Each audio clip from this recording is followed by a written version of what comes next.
I'm a research horticulturist at the UT Gardens in Jackson. My position there, it covers a little bit of everything, but I'm in charge of the grounds, the gardens, and the research, the trials that we conduct there. So we conduct trials much as you see here in Crossville on the gardens here, but we do a lot of annual plants as well as trees and shrubs. So growing those plants out, gathering that data, making that data available to the public, but as well as the growers that have provided those plants for us.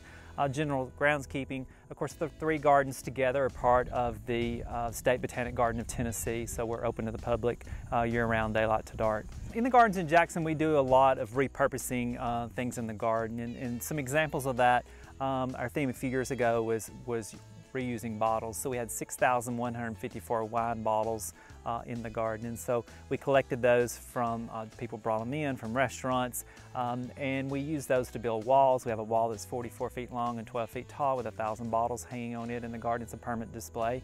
We used them to edge beds. We made bottle trees, and so it was all about reusing, repurposing, and recycling. And so we've done that with bottles. One year our theme was mailboxes, called Come Check the Mail. So we took old mailboxes scattered throughout the garden. Around each mailbox we planted up different plants around them. There was a list in the mailbox of what you could be growing around your mailbox. This year our theme, we kind of went through, it was our 25th anniversary, and so we went through the years and kind of picked up some past themes, and so we did a lot of fun things. We had neckties in the garden, which was a previous theme, so it was called All Tied Up in the Garden. So we had neckties hanging from structures, so men's neckties, and just, yeah, kind of recycling and reusing things in the garden. And so found objects, things you could do at home that don't cost money, and so it was a lot of fun with that. We irrigate at work when necessary.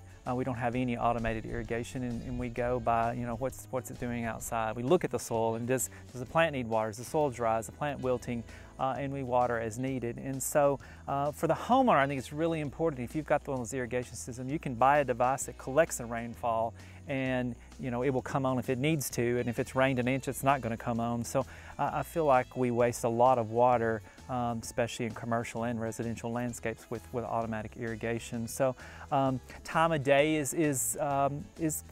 can be, you know, obviously if you're a working person, you may not be able to irrigate the best time of day, but early in the morning is the best because it's not so hot, you don't lose as much from evaporation.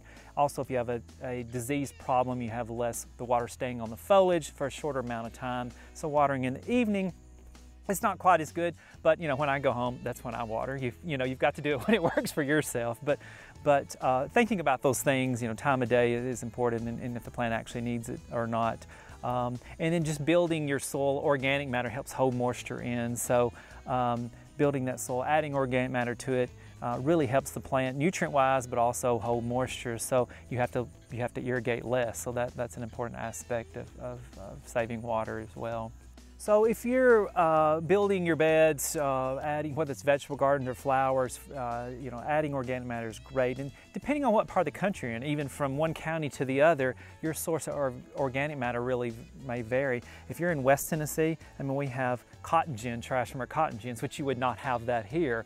But there's all sorts of forms of organic matter, whether it's bagged product that you may buy of finely ground pine bark, or chicken manure, or horse manure, or cow manure, just depending on what's in your area. You just want to be sure the product you're using is composted, it's been through a heat where it's killed the seed, kills any diseases that might be in that product, but mixing that in your soil. You know, if you're when I worked in Pennsylvania, mushroom compost was the thing, and it was a wonderful product. And some local wastewater treatment plants make compost from their biosolids, which is a wonderful product. And so they're all different forms. You just got to, you know, your local county extension agent and your master gardener program are great sources for that information that you could check out and see what's available in your area.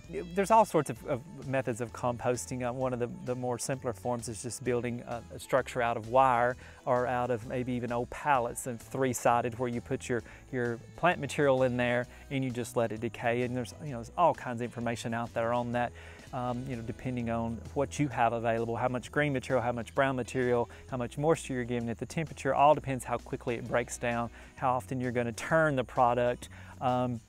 But once it does decay, of course, adding that back into the garden is a wonderful way to increase the organic matter in your soil and the nutrition of the soil and the microbes and all the good stuff that we need in our soil to make it work. The university has 3 gardens, one in Knoxville, one in Crossville where we're here today, and then in Jackson. And those 3 climates are quite different, especially the west end of the state is much hotter, where here on the plateau, of course, is cooler.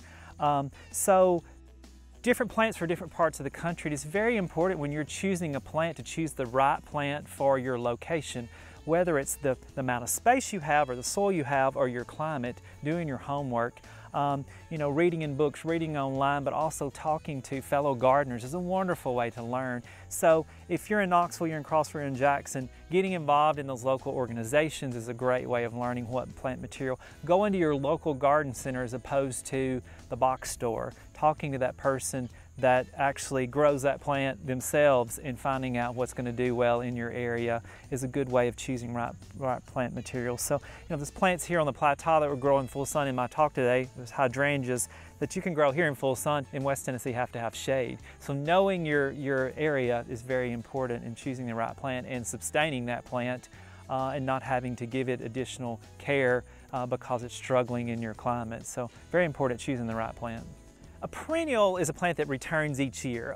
People don't think about this, but a tree is actually a perennial. It's here every year, even though it doesn't die to the ground. But most people, when you talk about perennials, are talking about a flowering plant that dies typically to the ground and comes back. A daylily is a wonderful example of that. Everybody knows daylily and iris. So if you're looking to put something in your garden that you don't have to replant every year, a perennial is a wonderful example of that.